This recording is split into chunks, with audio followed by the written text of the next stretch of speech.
El contenido del siguiente programa es responsabilidad de sus realizadores. La innovación tiene un espacio en la radio universitaria. Todos los jueves, de 3 a 4 de la tarde, acompáñanos en Innova UPN, el programa del CINDET en la Pedagógica Radio. Conversaciones sobre innovación, educación y tecnología con invitados que transforman la manera de enseñar y aprender. Innova UPN. Ideas que inspiran, conocimiento que transforma.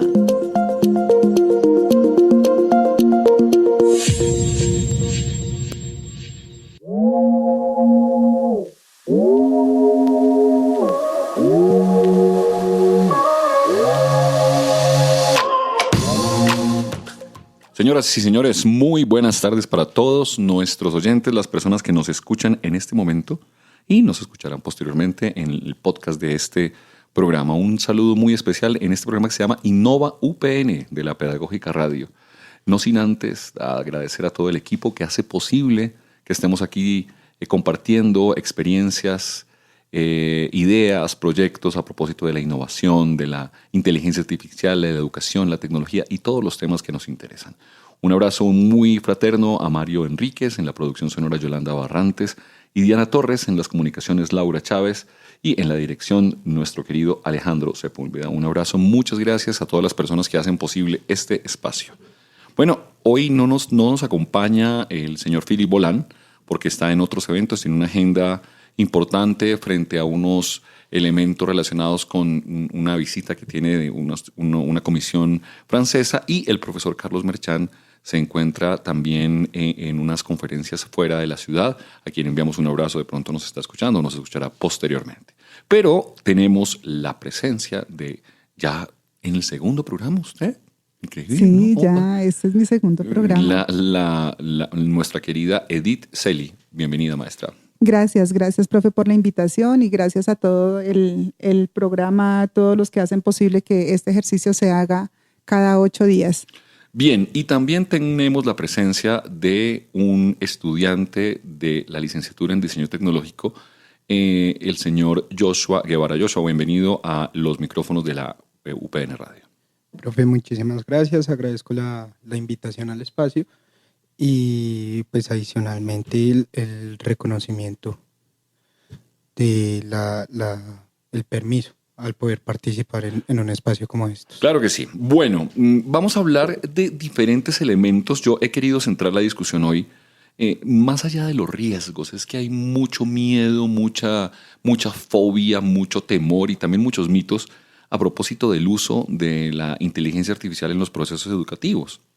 Son numerosos los archivos, los artículos, las investigaciones que se están haciendo en esa vía de cómo usar la IA en procesos educativos, y desde el CINDET, por supuesto, estamos produciendo algunos artículos a propósito. Los invitamos a conocer el boletín del CINDET, que ya va por el 4º número, en donde hay artículos en esa vía. Pero vamos a hablar desde la experiencia primero. Mi querida maestra Edith, ¿tú cuánto tiempo fuiste maestra?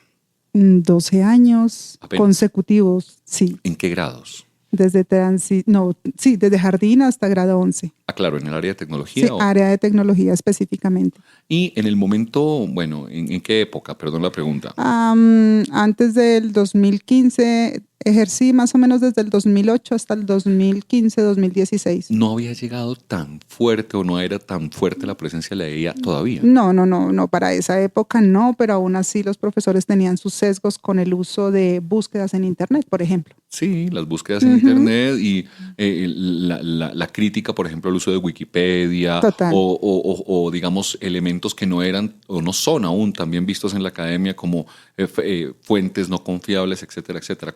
¿Cómo se maneja ese tema en ese momento? Porque con la llegada de la IA es otro mundo. Okay. Sí, ahorita hablamos de eso.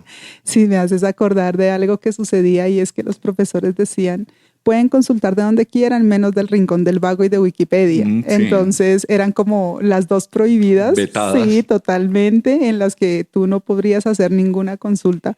Pero nosotros sabíamos que los estudiantes encontraban allí sus tareas muy, muy a la mano, con una pregunta sencilla, con unas palabras claves que le dieran al ejercicio. Rincón del Vago era como el espacio donde ellos encontraban la tarea ya sin mayor esfuerzo. ¿Qué sucedía así? Que la mayoría de los profesores no permitían que se llevaran ejercicios impresos, sino que pues por lo menos se dieran a la tarea de transcribir. Era como Haga el esfuerzo sí, de escribir. por lo menos. Ajá. Claro, es diferente y para todos nuestros oyentes la formación en momentos distintos cuando estamos hablando de preescolar, primaria, bachillerato. ¿Dónde notabas más un poco ese uso más frecuente de esas ayudas no válidas? Novenos, décimos, más o menos, octavos, novenos, décimos eran los cursos como donde más uno notaba ese ejercicio de hagámoslo a un clic, sin mayor esfuerzo, pero ya uno en 11 volví a encontrar como que somos un poco más conscientes de que necesitamos para avanzar, necesitamos para aprender, necesitamos para prepararnos para pruebas, saber y demás. Entonces ellos como que ya hacían un poquito más el esfuerzo. Y lo otro es que, por ejemplo, nosotros desde el área de tecnología con otras áreas vinculábamos nuestros ejercicios con un enfoque STEAM. Entonces lo que buscábamos era que en este enfoque los estudiantes se centraran más en el hacer, en el aprendizaje basado en proyectos, integrar hacia la práctica, exacto. Entonces para ellos era mucho más fácil. Sí, podemos investigar, sí, podemos consultar, sí, podemos traer, pero en la práctica era donde ya ellos decían, bueno, somos conscientes de que necesitamos hacer las cosas al derecho. Es decir, sí había algunos proyectos, no creo que sea transversal el tema, pero sí había algunos proyectos, llamémoslo disruptivos, como se dice hoy en día, que no prohíben, no restringen, sino lo que hacen es integrar, recuperar, validar. ¿Quiénes trabajaban en esos proyectos? ¿Cómo se dieron? Nosotros trabajamos, por ejemplo, profesores de literatura, ciencias sociales, ciencias naturales, a veces se vinculaban algunos de química, matemáticas y artes. ¿Y qué hacíamos nosotros? Buscábamos era que este tipo de tecnologías, este tipo de ayudas fueran unas aliadas para nuestro ejercicio. No las mirábamos con ese sesgo. Sí, satanizante. No, para nada, no. Para nosotros siempre fueron unas aliadas. Y al conseguirlas o al estar siempre como unas aliadas, dieron mayor fruto. Muy bien. Bueno, señor Joshua, usted todavía es muy joven. Así no parezca, pero sí. ¿Cuántos años tiene usted? Disculpe la pregunta. 19. Apenas. Y yo 20, pues apenas. No, pero 39 entre los dos. Listo. Yo quiero preguntarle a usted cómo era antes en su proceso formativo. Estamos hablando de bachillerato, séptimo, sexto, supongo yo. No, primaria, no sé. Antes de la llegada de la IA. Antes. Bueno, el proceso era bastante... ¿Cómo me explico? O sea, los profesores sí nos impedían utilizar fuentes como Wikipedia, como el Rincón del Vago, y recuerdo que tuve muchos profesores que se daban a la tarea de investigar lo que nos enviaban a consultar en esas mismas fuentes. Con poco, digamos, hacer la comparación, el contraste entre lo que usted está entregando y la fuente Exacto. prohibida. La labor de Turnitin. Eso, Turnitin. Para eso ya está Turnitin. Sí. ¿Sí? Entonces, en ese orden de ideas, pues sí, lo impulsaban a uno a leer y a buscar fuentes distintas. Y recuerdo también que pues muchas veces lo que buscaban los profesores era que los estudiantes se dieran a la tarea de leer. Aunque sea. Algo. Hay que decirlo. Joshua, una pregunta. ¿En qué grado llega en tu caso el tema de la inteligencia artificial? ¿Cuándo se empieza a utilizar la inteligencia? ¿O ya fue en la universidad? ¿O cómo fue la cosa? Yo empecé a escuchar de la inteligencia artificial y a conocer sobre la inteligencia artificial ya en la formación superior como tal. En el colegio no alcancé a hacer uso de la inteligencia artificial porque todavía no estaba ahí. Bueno, ahí. Digo esto porque sin duda alguna la llegada de la inteligencia artificial marca un límite, antes y después. En primeras instancias, más de manera tímida, como todas las tecnologías, va llegando, se va incorporando, pero ahora yo considero, según mi experiencia, que es el uso masificado de la inteligencia artificial que está presente en las aulas. No podemos negar su impacto, negar su utilización, buena, mala. Ya, digamos, daremos nuestras opiniones. Ahora, Maestra, usted cuando se retira de ser docente y empieza a hacer todo el tema de diseño instruccional y empieza a trabajar, ¿cómo siente la llegada de la IA?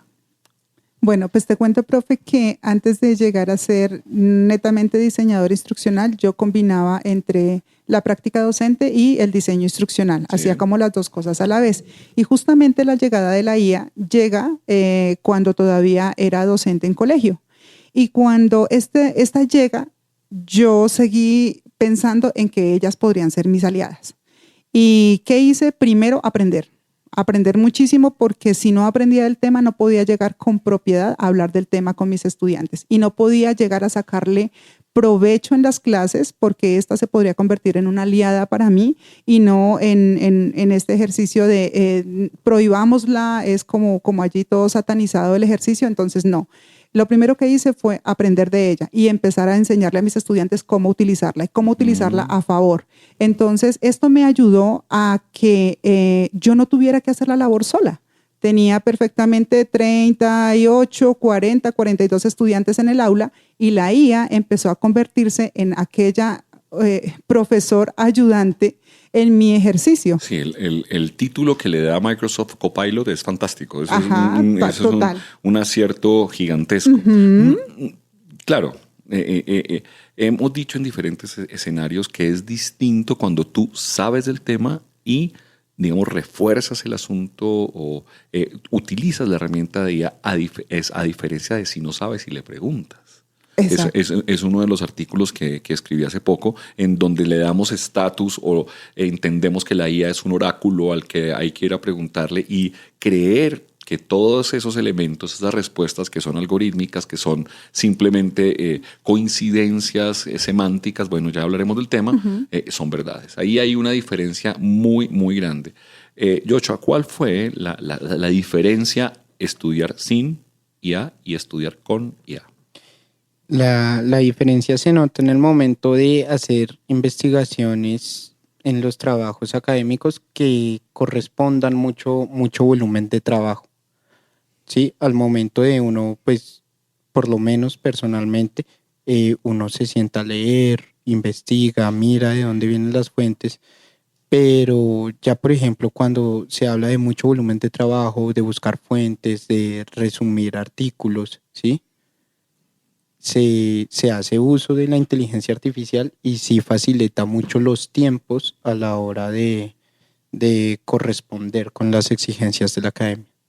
Sí, uno de los elementos que más se critica es la homogenización del aprendizaje. Es decir, que se piensa que todos, enseñamos igual y aprendemos igual, omitiendo todo el panorama, lo variopinto que pueden ser los estilos cognitivos. ¿Esto qué implica? Que los algoritmos suelen, de alguna manera, recomendar respuestas estandarizadas, limitando así el trabajo docente. ¿Sí? Eso es muy importante porque no es que no podamos hablar de un mismo tema, pero la homogenización pues, de las maneras como se enseña, tiende también a estandarizar a los estudiantes en las maneras como se aprende. Entonces, por eso hay discursos tan homogéneos en términos de moda, en términos de palabras. Hay una cantidad de elementos que están pasando en la cultura que tienen que ver con esa homogenización. Comentarios sobre el tema, mi querida. Sí, mira, son varios. Uno, a veces los mismos profesores en su práctica, sin pensarnos en ayudas de la IA ni nada por el estilo, también tienden a pensar en que todos los estudiantes aprenden de la misma manera. Error clásico. Es un error clásico. Y entonces, ¿qué sucede, profe? Cuando nosotros no nos pensamos en que nuestros ejercicios docentes deben ir enfocados hacia la atención a la diversidad de una manera universal, yo lo pienso mucho hacia el diseño universal del aprendizaje, temas de accesibilidad y demás. Cuando nosotros tendemos a realizar ese tipo de ejercicios, lo más seguro es que también, si estamos entrenando a una gente, lo más seguro es que también estamos haciendo exactamente lo mismo. No estamos buscando en él que nos ayude con rutas personalizadas, con diferentes formas y estilos de aprendizaje. Repitiendo esquemas. Estamos repitiendo los mismos esquemas porque lo estamos haciendo desde nuestra práctica. ¿Qué ha sucedido? Por ejemplo, algo que de pronto en colegio hace más o menos unos 3 años me sucedía, y es que Yo no orientaba clases en primaria, pero cuando me pedían, hey, hay que cubrir este curso, había un tercerito donde teníamos varias particularidades en el ejercicio, pero ¿qué fue lo que hice yo cuando me enviaban allá? Primero, entender... Primero llorar. No. Primero, entender la diversidad que teníamos en el curso. Okay. Y segundo, había un niño en que no le gustaba el color rojo por nada en el mundo, pero amaba el color amarillo. Todo lo que tuviera que hacer con color amarillo para él era fascinante. Entonces, ¿qué hice yo? En todas mis ayudas visuales, en todos los materiales, siempre llegaba algo con color amarillo. Uh-huh. ¿Por qué? Porque necesitaba captar la atención de él. Si yo no tenía la atención de él, automáticamente el salón se ordenaba. Sí, era una locura. Y si él, o sea, eso era como un liderazgo de este niño, pero era una cosa impresionante. ¿Y qué hice yo? A través de, por ejemplo, la IA, yo buscaba rutas personalizadas para mis chicos cuando me enviaban a ese salón. Claro. Entonces, para mí era súper chévere porque mientras que tenía a este que le gustaba el color amarillo, a este que no le gustaba leer, a este que si yo hablaba, él lloraba y si no hablaba también lloraba, esas rutas personalizadas que me ayudé con en esa época, apenas empezando con el tema de la IA, pero ya entendiendo un poco qué era lo que sucedía, esto me permitió de verdad preparar clases muchísimo más rápido, y cuando me decían hay que atender ese curso, rápidamente yo iba, me decían cuál era el tema y rápidamente tenía los materiales para la clase, fuera 1 o 2 horas. Esa es la respuesta que no es estandarizada, pero, no es estandarizada. Pero gracias a la sensibilidad del maestro que detecta esos elementos. Ajá, sí, total. Hace poco, quiero contarles que Joshua es estudiante de una de mis asignaturas que se llama Resolución de Conflictos. Vimos, Joshua, un material del maestro Fernández en un video que recomiendo ampliamente que se llama Cuadernos de un maestro. ¿Recuerda usted cómo se llama? Camino de un maestro. No, Cuadernos del maestro. Se les nota que lo veo bien, profesor. ¿Cómo se llama el...? Cuaderno del viaje de un maestro. Cuadernos del viaje de un maestro, de un maestro que es de apellido Fernández, que se encuentra en esos contenidos de Aprendamos Juntos, de la BBVA. Ajá. Muy interesante para que lo vean los maestros. Allí hay varios elementos que descentran el papel de la enseñanza en el maestro. ¿Sí? No, el maestro no es el protagonista, sino que vamos a empezar a trabajar desde el estudiante. Parece una tontería, parece una frase de cajón, parece que sí hay que ponerle cuidado al estudiante, pero cuando realmente se hace ese descentramiento ocurren muchos elementos muy importantes. ¿Qué frases, qué ideas, qué elementos usted puede destacar, Joshua, de ese material que vimos, que lo recomiendo, se llama Cuadernos de viaje de un maestro, de el maestro Fernández? De ese material destaco dos ideas principales del maestro Fernández. Una es, si no aprendes a leer, te van a engañar. Y la segunda es que no hay aprendizaje donde no haya un desafío. Interesantísimo eso, Genial. Porque nosotros estamos acostumbrados a dar respuestas. Y la idea es empezar a generar a que los estudiantes se hagan preguntas. Eso en términos retóricos parece simple. Pues genere preguntas. Pero cuando uno logra que el estudiante se haga preguntas, la clase es totalmente distinta. O sea, no estamos acostumbrados, porque esto, ¿y a dónde quiero llegar? Que no es un tema de contenidos. Porque los contenidos los da la IA. Uh-huh. Porque la ruta la da la IA, porque las actividades te las da la IA. Uh-huh. Pero el manejo, lo que se transfiere humanamente, eso es talento del maestro y de la maestra. Que eso es lo intransferible, esa humanidad que estamos transfiriendo que no puede ser transferida desde un aparato. Entonces, ese es uno de los elementos que estamos pensando que es riesgoso con la IA, que tiene que ver no solamente con la homogeneización del aprendizaje, como ya lo hemos dicho, uh-huh, sino con esa dependencia excesiva. Porque hay personas que no pueden hacer nada sin consultarle a la IA, como lo dijimos antes, dándole un estatus casi de oráculo de verdad absoluta. Pero hay un elemento que estoy revisando y en varios escenarios, en varias charlas, y es lo relacionado con la pérdida del rol docente. Es decir, si se malinterpreta la función de la IA como una especie de sustituto y no como un apoyo, se corre el riesgo de infravalorar o despreciar o desvalorizar la mediación pedagógica humana. ¿Y cuál es el papel del docente ahí, con la IA al lado, maestra? Para mí siempre, bueno, para mí desde antes de que existiera la IA hasta el momento, todos estos apoyos tecnológicos se convierten para mí en un aliado. Entonces, ¿en qué consiste el ejercicio? En que nosotros seamos tan observadores con nuestros estudiantes para que podamos entender qué es lo que requieren.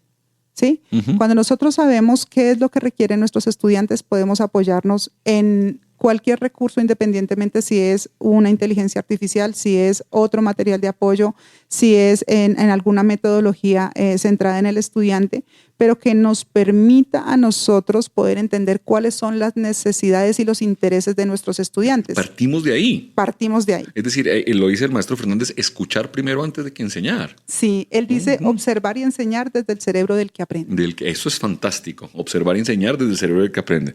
Señor, ¿qué piensa usted que es el papel del maestro? Usted, si ha hecho prácticas, si ha acompañado procesos comunitarios, un maestro con la IA al lado, ¿cómo lo ve? Considero que la IA puede apoyar al maestro en el momento de resolver un problema en donde se necesite una respuesta rápida de conocimiento tácito. Uh-huh. ¿Sí? Sin embargo, el rol del docente es aquel que construye, aquel que guía frente a la construcción de ese conocimiento. ¿Sí? Uh-huh. El maestro puede tener la IA y puede planear su clase desde la IA, pero si el maestro no reconoce las condiciones en las que está el estudiante, no puede superar algunas barreras que puede tener el estudiante pues claro. a la hora de construir ese conocimiento. Sí, la respuesta es clara. Pero digamos mucho se ha hablado de eso que se llaman los sesgos algorítmicos. Es decir, la IA reproduce prejuicios.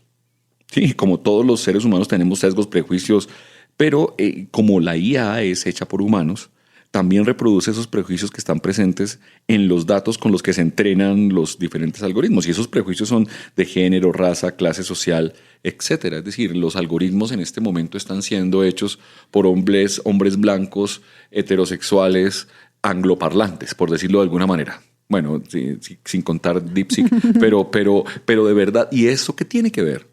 ¿Por qué estamos diciendo esto? Porque eso se reproduce en las respuestas que se van a dar. Eso se reproduce en el razonamiento que está teniendo la IA. Y esto hace que nosotros no tengamos en cuenta, ni docentes ni estudiantes, cómo es que la IA llega a ciertas recomendaciones o resultados. Es decir, es lo que se conoce como esa caja negra algorítmica. Uh-huh. ¿Por qué digo todo esto? Porque lo que pasa entonces es que estamos, en lugar de ensanchando la posibilidad de reconocer, en lugar de abriendo posibilidades críticas, pues reduciéndolas. ¿Sí? Entonces, si usted se encuentra con lo voy a decir de esta manera, un hombre blanco, angloparlante, católico, con un sesgo cultural específico, pues sus respuestas van a estar ahí. Y el entrenamiento de la IA pues va a determinar ahí. Esto, ¿cómo lo vemos en este momento en las aulas, cuando tenemos diversidad de género, diversidad de raza, diversidad de socioeconómica, cognitiva? O sea, estamos en un momento en donde lo que menos hay es uniformidad en el ejercicio real. Ok. Pienso que en estos ejercicios tan diversos y en la práctica docente justo me hace evocar una reunión que tuve con una profe hace unos días. Y ella me decía, es que yo quiero que los estudiantes escriban y me envíen un escrito. Y siempre sus actividades eran un escrito, uh-huh. un escrito.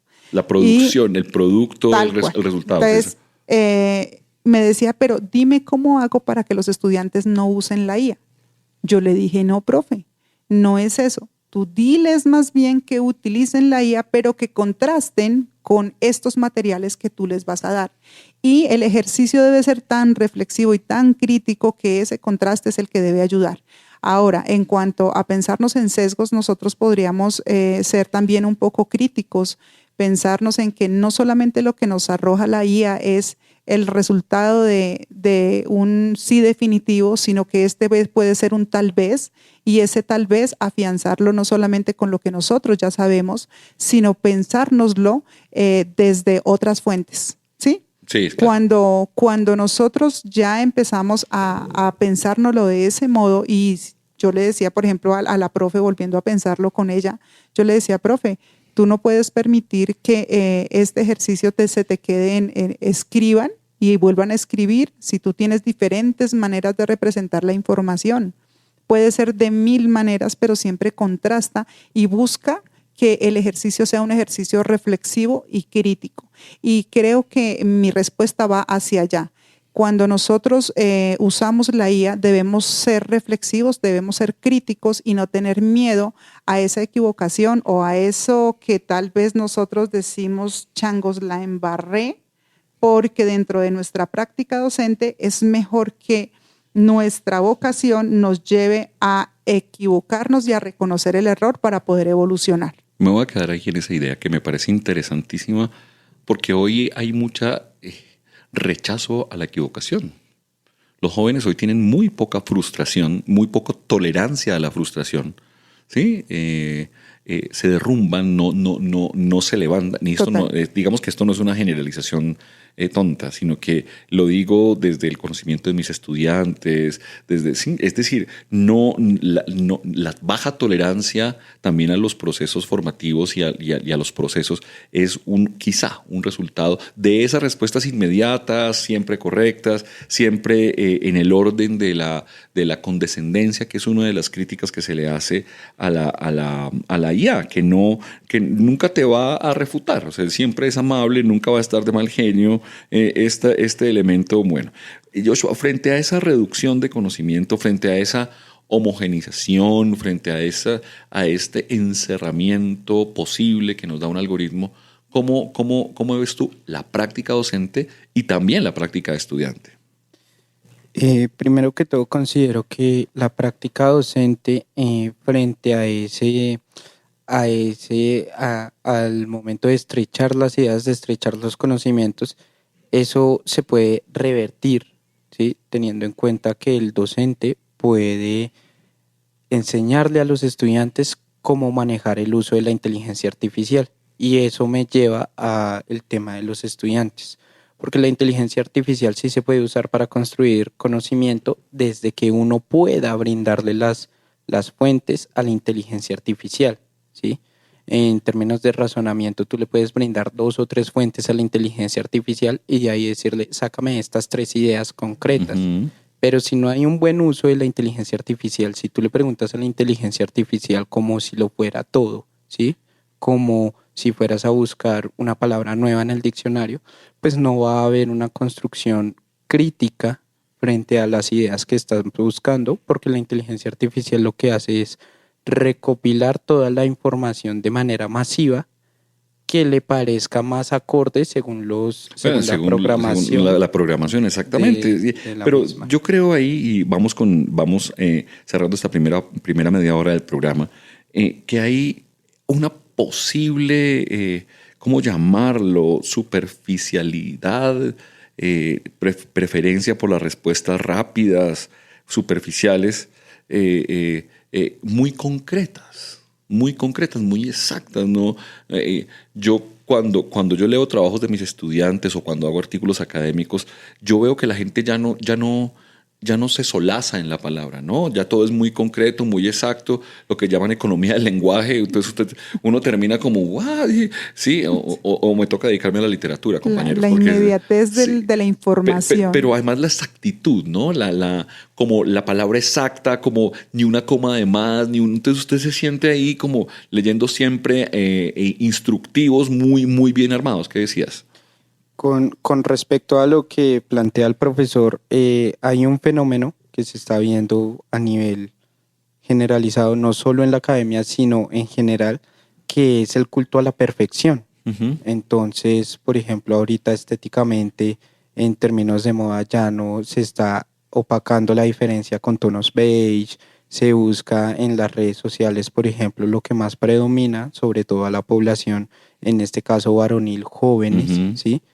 Que tienen que ser fuertes, que tienen que estar todo el tiempo estructurados, que tienen que producir, ¿sí? Es un culto a la perfección que se ve de manera generalizada y eso se permea No, la academia. Y en todos los labores, en las labores, sí, tenemos chicas bulímicas de 9 años, tenemos jóvenes que dejan de comer porque se engordan, que se cuidan la piel excesivamente. Bueno, una cantidad de cosas que ustedes saben que están pasando. Vamos con una pequeña pausa de media hora y ya regresamos a este programa que se llama Innova UPN. Claro que sí.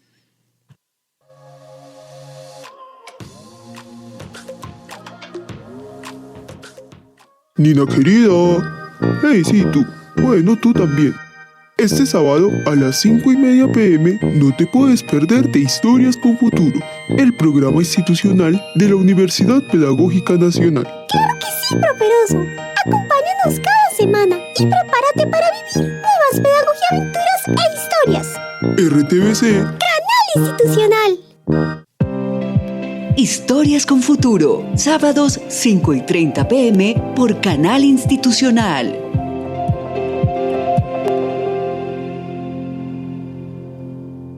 Estás escuchando Innova UPN.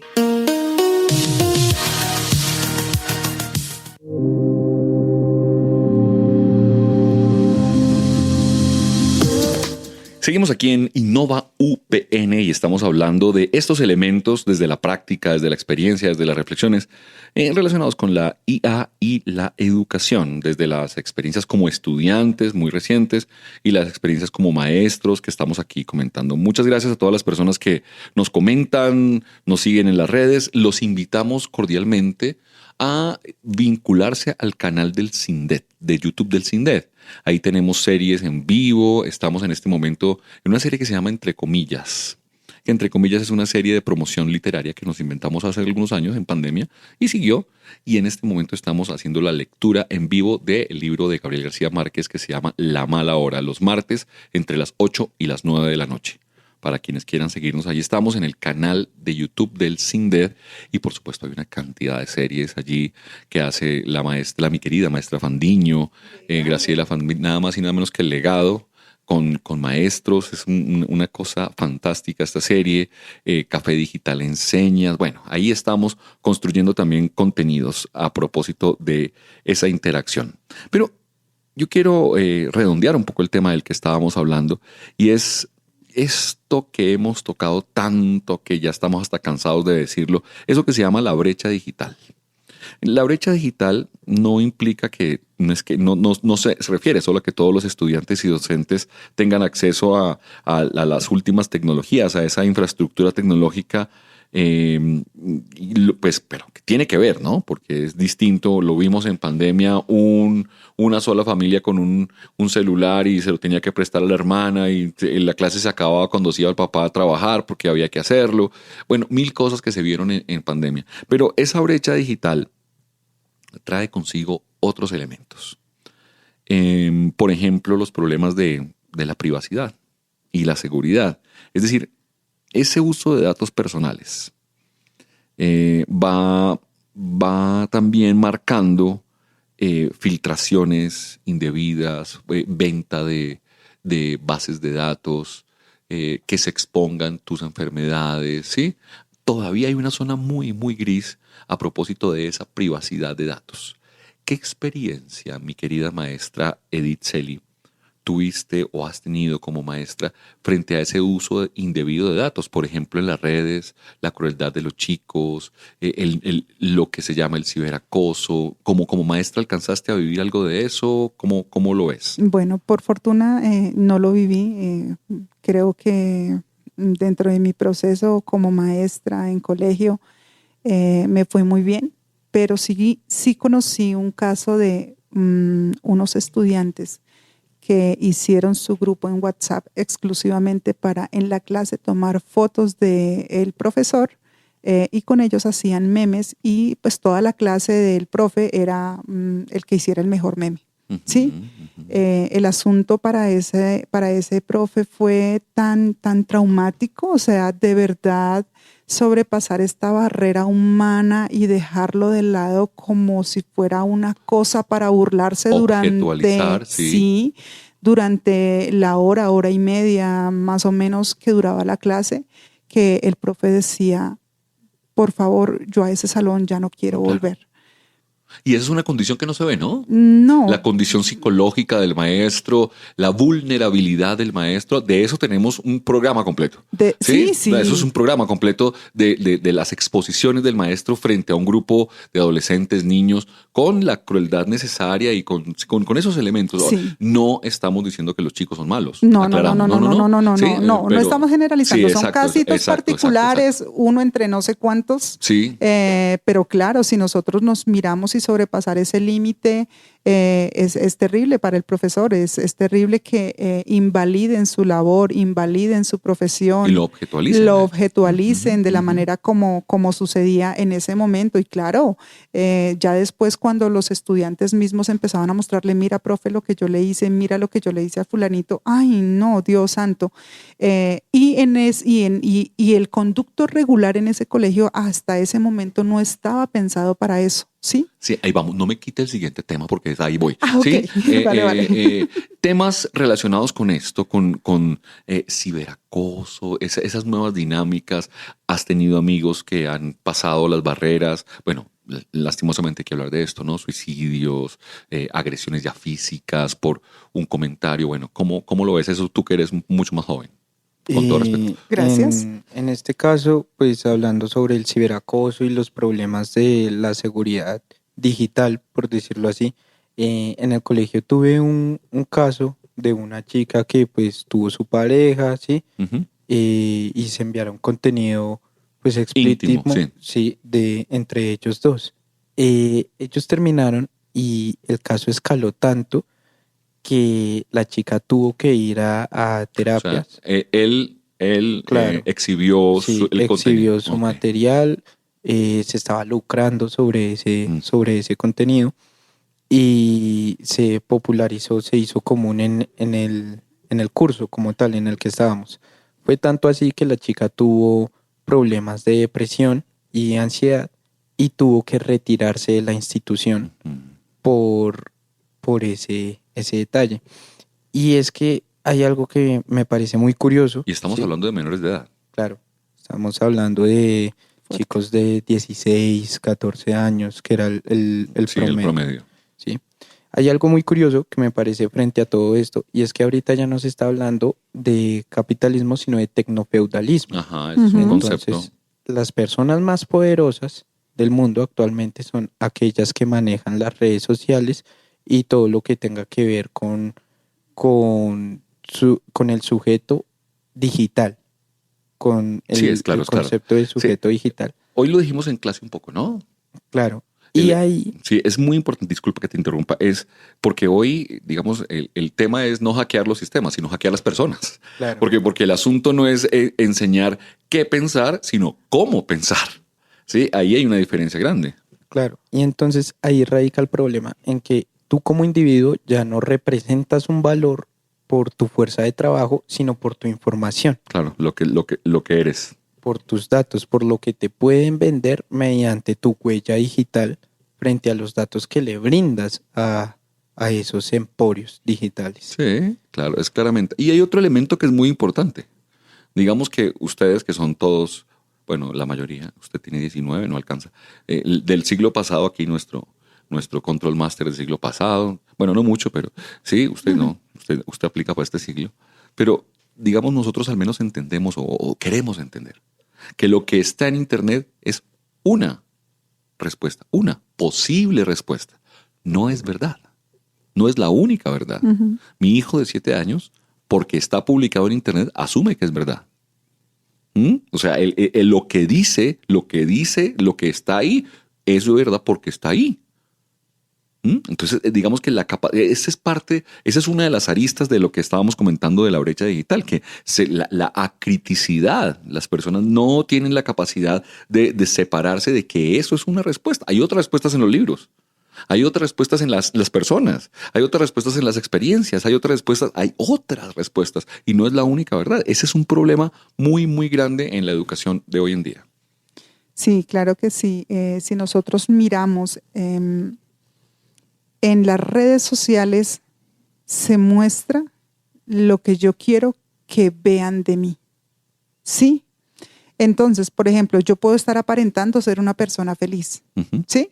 puedo estar aparentando que como saludable. Sí, sí, sí. Puedo estar aparentando que viajo demasiado. Ujú. ¿Sí? Puedo estar aparentando muchas cosas. Esa puede ser una respuesta, probablemente una fantasía de lo que yo quisiera hacer, una proyección, una pequeña extensión mía. ¿sí? Frustración. O tal vez una frustración, sí. Sí, claro. Aunque también hay cosas muy auténticas, Sí, ¿no? claro, Nosotros vemos que también hay cosas muy Si auténticas, usted ve- momentos si usted ve muy mi genuinos. Instagram es solo comida. Yo qué cosa tan terrible, ¿no? Sí. Sí. Pero eso ya es porque tu algoritmo sabe que te gusta comer.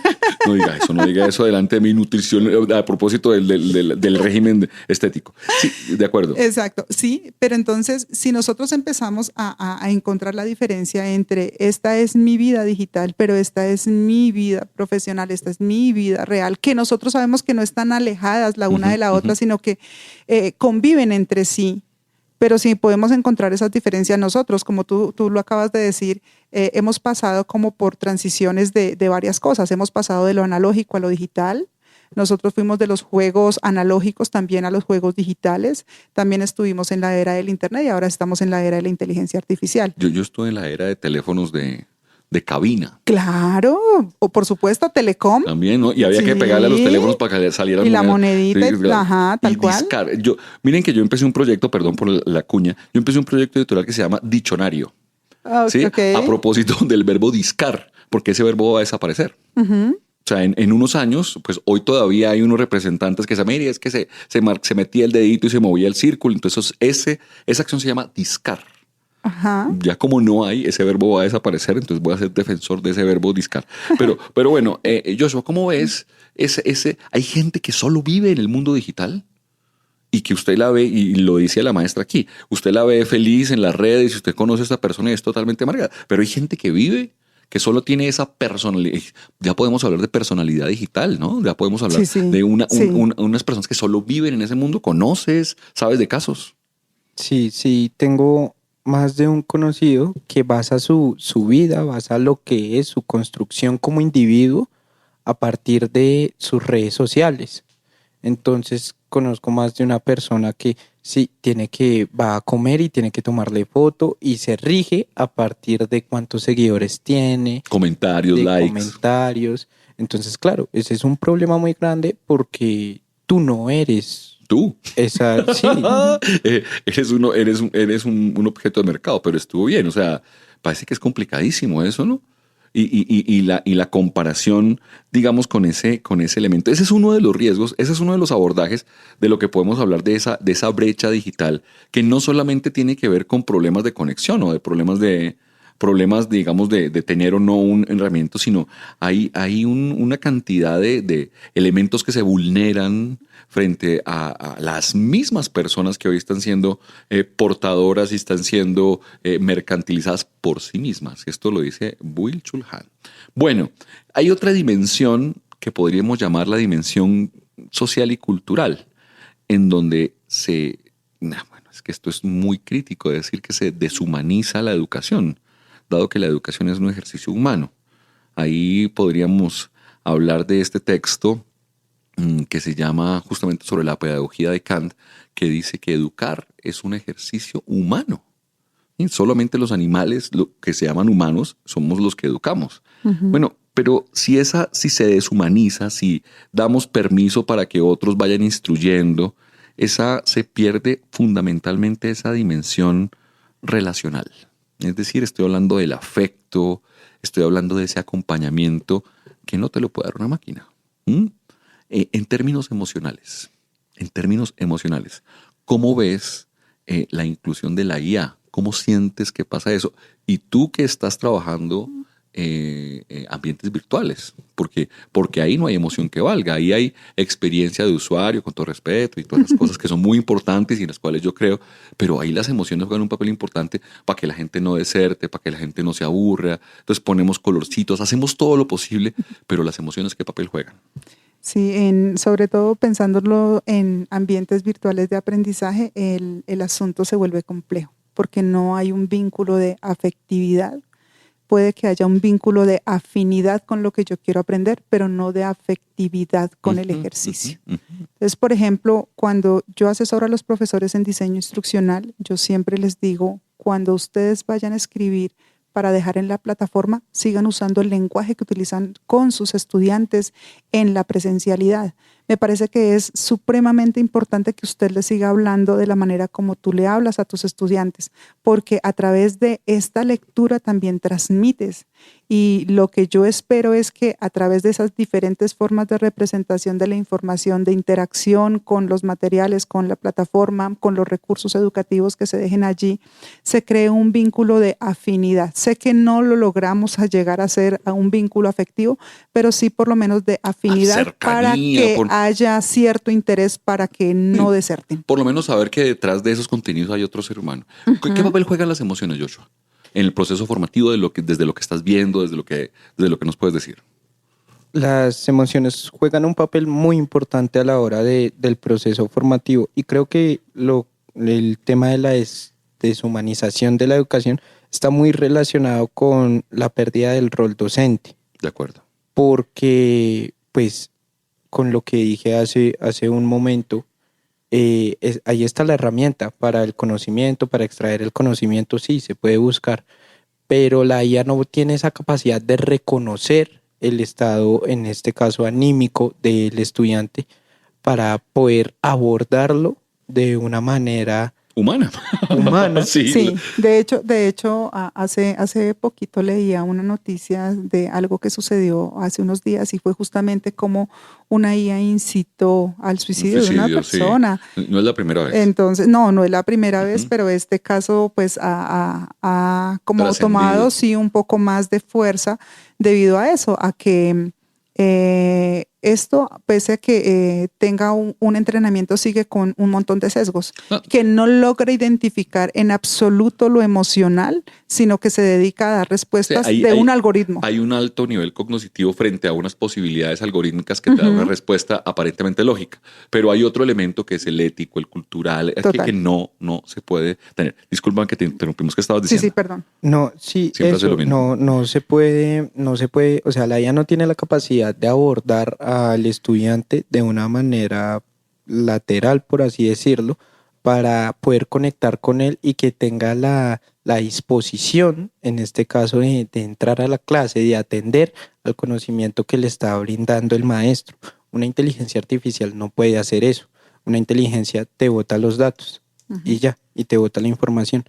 Y de hecho, con respecto a lo que comentaba la maestra sobre la inteligencia artificial que propició un suicidio, eso pasa porque si tú sabes manejar la inteligencia artificial, si tú sabes darle los prompts para que te dé la respuesta que tú quieres obtener, la inteligencia artificial lo va a hacer, ¿sí? Porque no entiende un orden ético, un orden cultural, moral. No te va a interpelar. No, la inteligencia no te va a interpelar bajo ningún criterio. Para responder lo que tú quieres escuchar. Sí, claro. De hecho, qué peligro, ¿no? Sí, claro. De hecho, simula las emociones, porque, por ejemplo, cuando se entrena un chatbot para atención al cliente, pues es amable, es cordial, responde, empático, claro, porque su tarea es justamente brindar la atención al cliente, independientemente de donde esté, sector salud, sector educación, pero para simula. Para eso está, sí.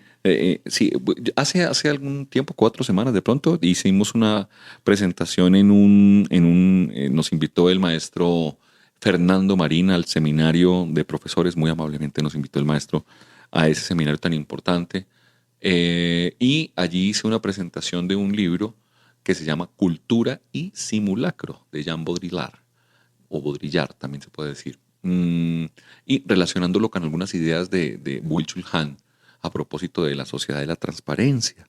Me parece que aquí hay un tema muy, muy difícil, que es que el que sufre el maestro. Y eso fue lo primero que salió frente digamos, frente al uso de la IA, y es la falta de trabajo de los estudiantes. Los estudiantes ya, o sea, en este momento lo que uno siente es que no les da pereza, no solamente pereza, y no por el contenido solamente, no, muy seguramente por el maestro, muy seguramente por otros factores, pero la falta de trabajo. ¿Qué quiere decir esto? Esto lo diría el maestro Bustamante, pues no hay deseo, no hay goce, no hay placer. Usted, ¿sí? Cuando usted quiere algo, lo busca. Si le gusta jugar fútbol, se levanta a las 5 de la mañana, va a trotar. Si a usted le gusta jugar billar, no importa la hora. Si a usted le gusta... ¿sí?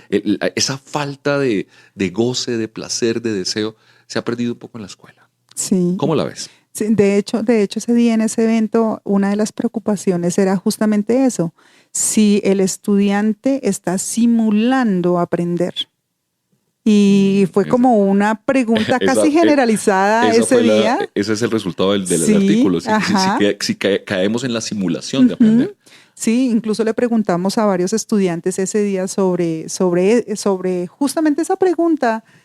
Contéstanos, ¿tú qué piensas? Porque fue como algo relacionado como un común denominador en el público. Sí. Y algunos estudiantes decían que eso depende, ¿sí? Entonces nos salvamos por ahí, ¿no? Entonces dentro de las respuestas era depende. ¿Depende de qué? Entonces ellos hablaban depende de si me interesa aprender, depende de si lo que quieren es que yo haga memorización. Una tarea, una recuperación. Una tarea en específico. Entonces ese depende hace que me lleve a pensar que el rol del maestro es mucho más activo de lo que nosotros pensamos. Claro. Entonces, mientras que algunos están pensando que todas estas herramientas, todas estas nuevas tecnologías llevan como a invisibilizar un poco al maestro en el aula, por el contrario, si nosotros estamos mirando depende de nuestros estudiantes, nos damos cuenta que el rol del maestro es muchísimo más importante de lo que el profesor muchas veces se puede imaginar. Joshua, frente a estos elementos, como la falta de esfuerzo, la falta de, llamemos la falta de pasión, para ponernos con Eros, esa responsabilidad flexible, y bueno, hay que decirlo, el plagio. El plagio. ¿Cómo ves ese elemento en tus compañeros, en tu proceso formativo? Considero que más allá del proceso formativo dentro de la universidad pedagógica, que es donde más se requiere a lo que voy, eso es una falta de responsabilidad ética. El hecho de tú construir un supuesto conocimiento a partir de los datos que te da una inteligencia artificial sin tener en cuenta, sin apropiarlos realmente, es una falta de responsabilidad ética y de coherencia con el mismo estudiante, ni siquiera con los maestros, con lo que estás entregando, sino contigo mismo en tu rol de estudiante. Y creo que es algo que debemos cuestionarnos todos los estudiantes. Y es el hecho de, bueno, si estás acá para cumplir con trabajos utilizando una inteligencia artificial sin realmente sentarte a pensar qué es lo que te está exigiendo un docente para tu aprendizaje, y lo haces con una inteligencia artificial, pues simulas. Siento que es perder el tiempo. Claro. Bueno, ustedes saben que el tiempo en la radio es una bromita, así que estamos terminando el programa. Su reflexión final, mi querida maestra, a propósito de este nuevo momento, hay posibilidades, ¿no? La posibilidad de, bueno, ¿qué hacemos como maestros? La IA llegó acá y lo está usted arrinconando. ¿Qué vamos a hacer para defendernos? ¿O se deja apabullar por la IA? ¿O qué hace? Su reflexión final al respecto. Vale. Yo creo que con IA o sin IA nosotros los maestros debemos estar todos los días haciendo F5 en actualizando. Sí, claro. Sí, un F5 todos los días no nos sobra a nosotros. Y si antes de la IA nosotros buscábamos la manera de leer, de aprender mucho más, estar en seminarios, estar en cursos, estar en diplomados, no solamente porque este mundo tan cambiante nos lo exige, sino porque es un reto personal como maestros estar en la onda de la actualidad, ahorita con mayor razón. Y si la IA se está convirtiendo también en una herramienta a favor nuestro, con mayor razón debemos sacarle provecho. ¿Para qué? Pues para estar actualizados, para estar justamente pensándonos en que esto nos ayuda en nuestros procesos prácticos, en nuestros procesos en el aula, en nuestros procesos para nuestros estudiantes, para acompañarlos y a favor de la educación. Muy bien, mi querida maestra. Me gustó. Profesor Joshua. Considero que, sobre todo, pues en estos momentos que llegó la inteligencia artificial, como maestros debemos empezar a hacer un mayor énfasis frente a la responsabilidad y la ética en cuanto a la formación de los estudiantes, para que si algunos estudiantes no se sientan, ¿sí? O sea, incitar al cuestionamiento ético de lo que se está haciendo en la academia. Ujú. Por lo mismo, porque es una falta de responsabilidad entregar y hacer todo a partir de la IA. Sí, se dice muy fácil, ¿no? Pero vaya, hágalo. Estamos con un libro, ¿no? Estamos intentando leer un libro con los estudiantes y vaya que ha sido un solo libro, problema difícil. Yo quiero cerrar el programa agradeciendo también, como yo lo dije, a Mario Hernán Enríquez en el Control Master, producción sonora de Yolanda Barrantes y Diana Torres, comunicaciones Laura Chávez y la dirección de Alejandro Sepúlveda. Una idea final. Yo en el programa, en el proyecto que hicimos de Steam Day, ese evento que hicimos la vez pasada, sí sentí una cosa que es muy importante y es, hay un riesgo altísimo de que nos vean o nos entiendan en la educación como mercancía. Es decir, algunas plataformas, empresas educativas de IA pueden priorizar intereses comerciales sobre intereses pedagógicos. Y si eso pasa, creo que no podemos decir nada más. Apague y vámonos, mejor dicho. Ahí les dejo esa reflexión. Compañeros, compañeras, muchas gracias por la escucha. Nos encontramos aquí en 8 días en Innova UPN.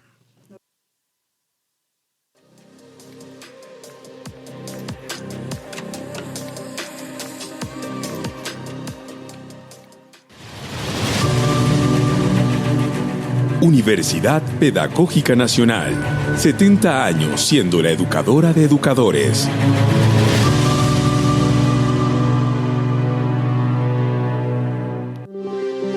Quédate con las voces y los sonidos que enseñan de la Pedagógica Radio.